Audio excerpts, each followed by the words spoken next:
Away from that, let's hear Matt Hancock at the press briefing.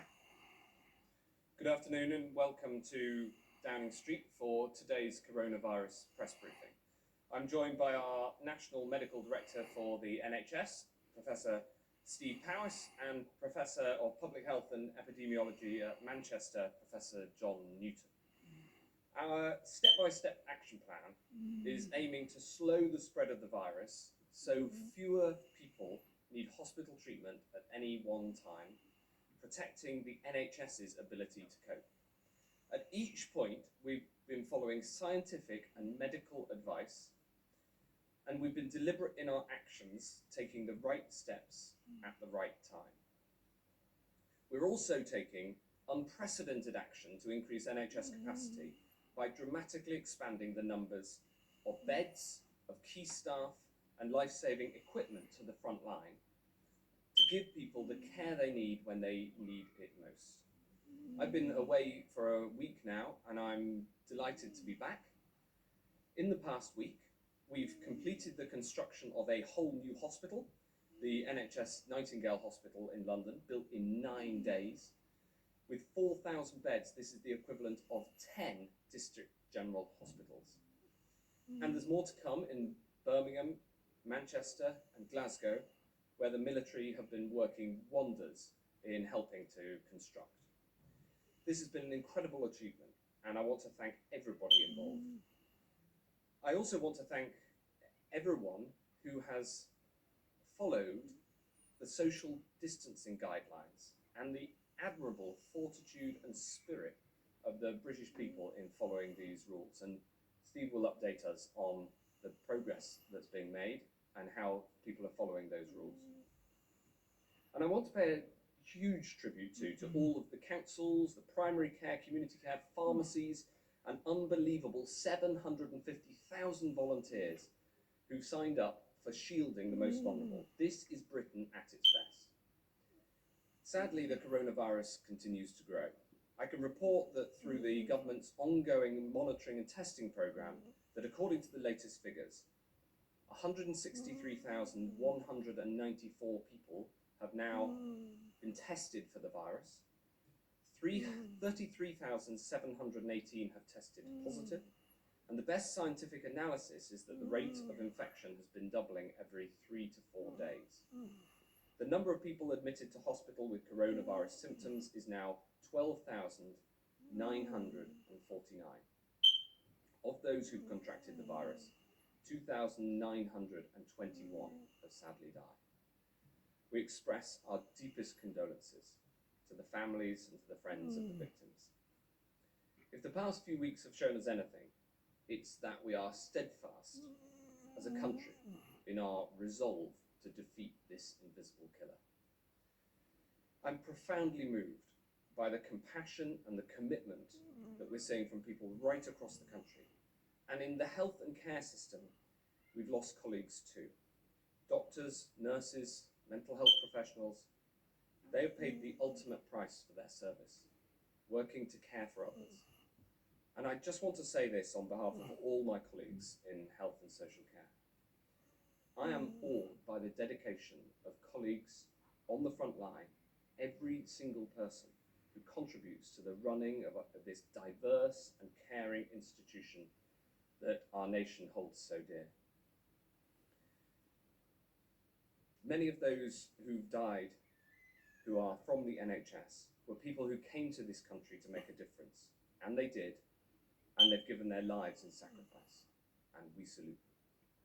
And I tell you this, I come back redoubled in my determination to fight this virus with everything I've got, and we will strain every sinew to defeat it once and for all. And I'll stop at nothing to make sure that frontline staff have the right equipment so that they're safe and can have the confidence they need to do their jobs.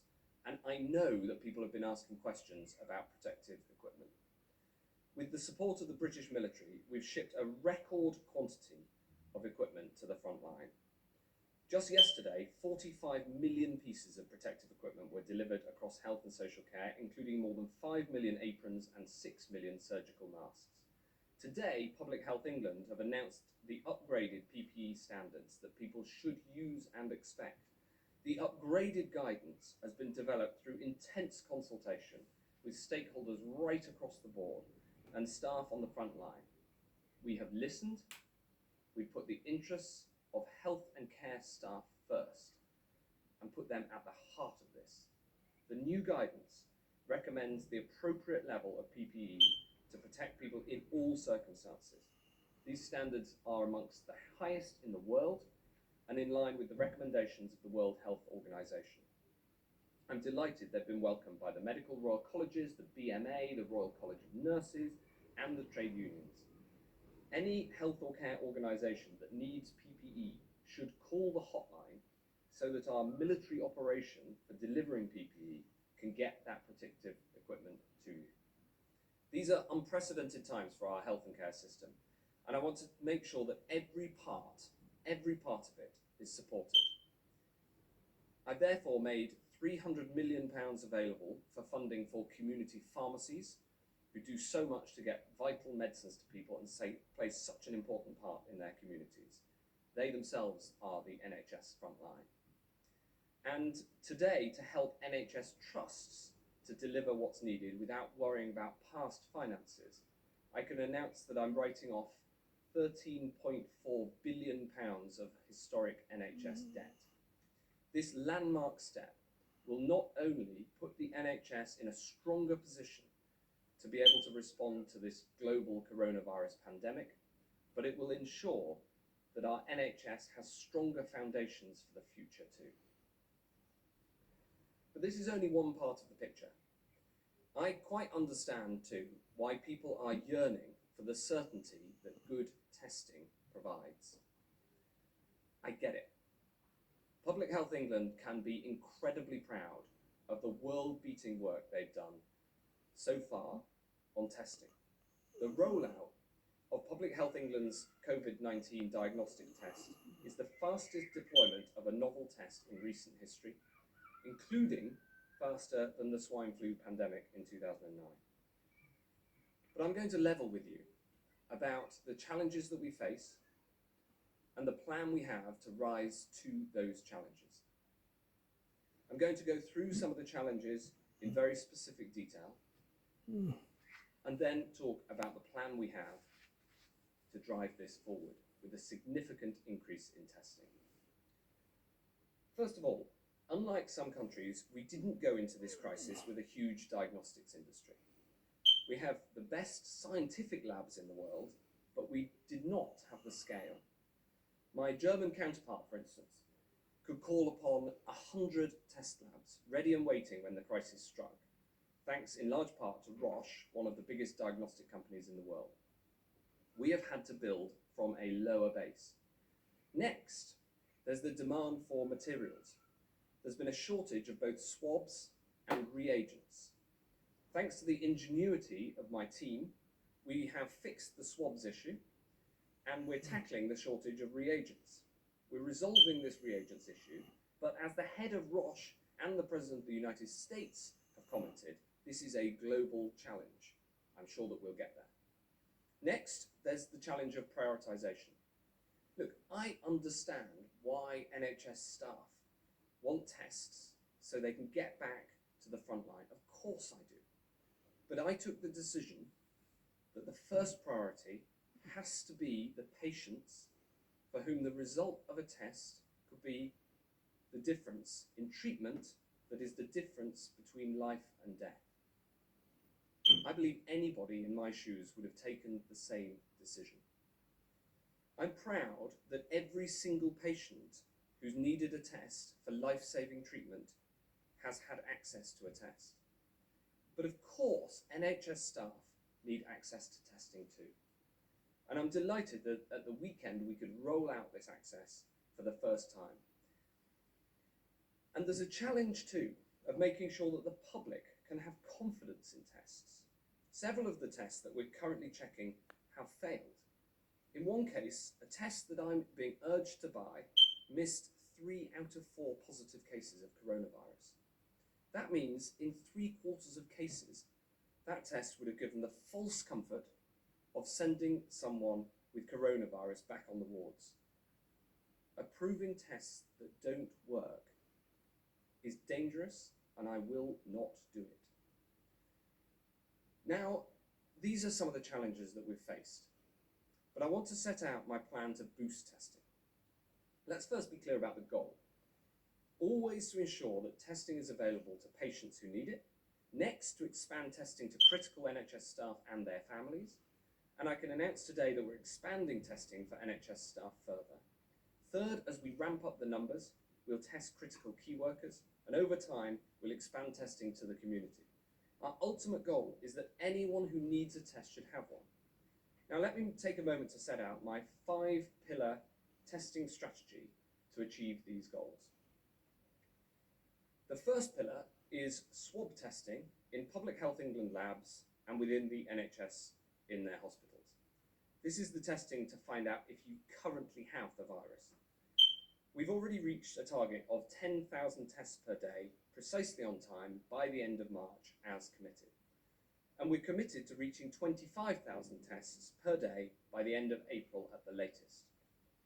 Because it allows the NHS to identify and effectively care for those who are most seriously ill, saving lives by helping clinicians decide the most effective treatment options, I can reassure you that every single patient who needs a test is able to have one, and this is how we're going to make sure that people get the right treatment in hospitals. The second pillar is the creation of a brand new swab testing capacity delivered by commercial partners. Again, this is swab testing to tell if people have the virus.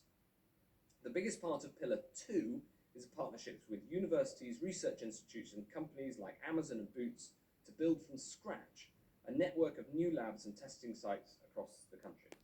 This brand new service has just launched and is ramping up rapidly. The trials of this have successfully completed, and the number of tests at this facility will significantly increase from this weekend. To begin with, this capacity will be used solely for frontline NHS staff and their families. Increasing testing capacity for NHS staff will allow more doctors and nurses who do not have the disease safely to go back to work and to treat those who are most in need of care. These are currently in the final stages of development. As of now, over 5,000 NHS workers have been tested across the 5 new testing sites and these testing capabilities. Currently, there are only 5.7% of doctors absent due to COVID-19. Of course, we want to get that number down. And we're working with other testing companies to expand Pillar 2, so over time, we have many different commercial partners delivering mass swab testing. The third pillar is blood tests.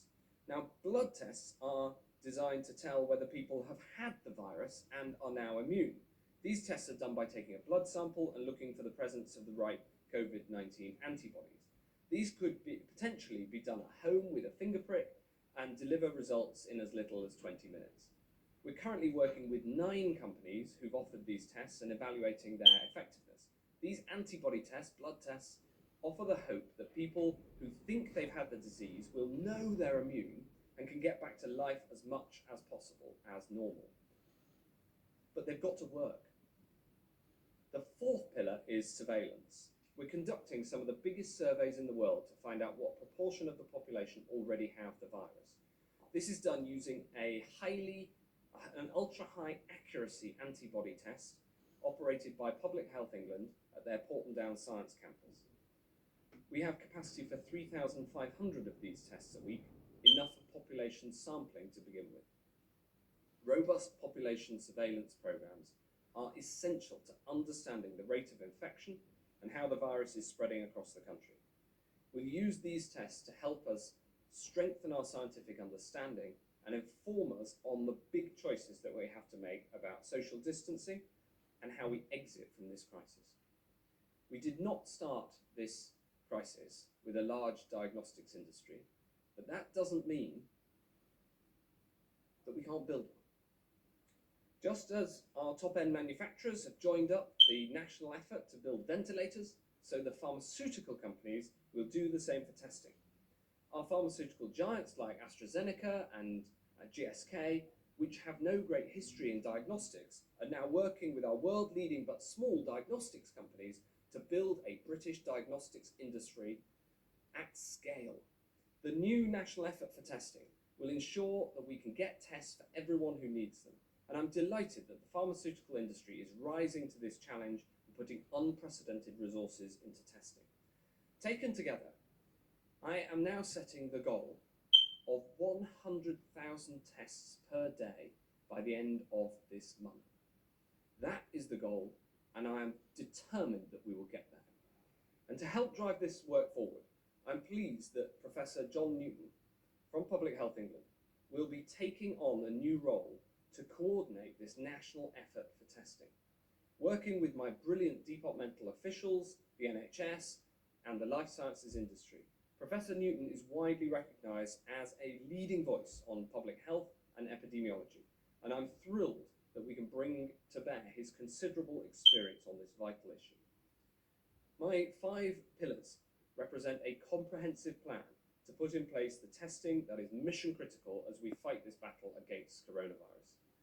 There will be problems, like many of those that we've already overcome. After all, building a brand new industry, it's not easy. There will be bumps in the road and criticisms made, and some of them will be justified. And I return from illness more determined than ever to fight this disease.